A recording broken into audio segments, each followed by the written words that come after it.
थरुशा national press club का माहाना इजलास सहाफ़ियों के मसाइल और अवामी हुकूक पर गौर।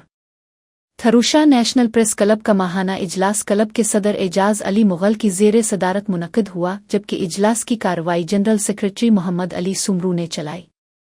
इजलास में सीनियर सहाफ़ियों और क्लब के अराकीन की बड़ी तादाद ने शिरकत की।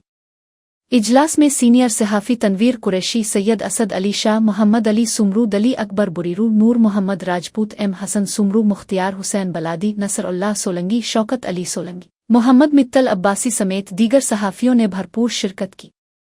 इस मौके पर नेशनल प्रेस क्लब के सहाफ़ियों ने शहर और गिरदोनवा को दरपेश मसाइल, सहाफ़ियों को पेश आने वाली मुश्किलात, इज़ाद सहाफ़त, सहाफ़ियों के इत्तेहाद और बाहमी ताउन के हवाले से अपने ख़यालात और तजावीज़ पेश की।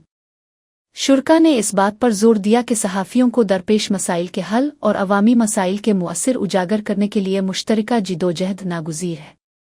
इजलास में मुत्तफ़िक़ा तौर पर फैसला किया गया कि अवामी मसाइल को उजागर करने, हक़ व इंसाफ़ की आवाज़ को मज़ीद मज़बूत अंदाज़ में बुलंद करने और सहाफ़ियों की फ़लाह व बहबूद के लिए जिदोजहद को जारी रखा जाएगा। आखिर में सदर national press club Ejaz Ali Mughal ने इजलास में शरीक तमाम सहाफ़ियों का शुक्रिया अदा करते हुए उम्मीद ज़ाहिर की कि नेशनल प्रेस क्लब थरुशा आइंदा भी सहाफ़ियों के हुकूक के तहफ़्फ़ुज़ और अवामी आवाज़ बनने के लिए पहले की तरह फ़ाल और मुअस्सिर किरदार अदा करता रहेगा।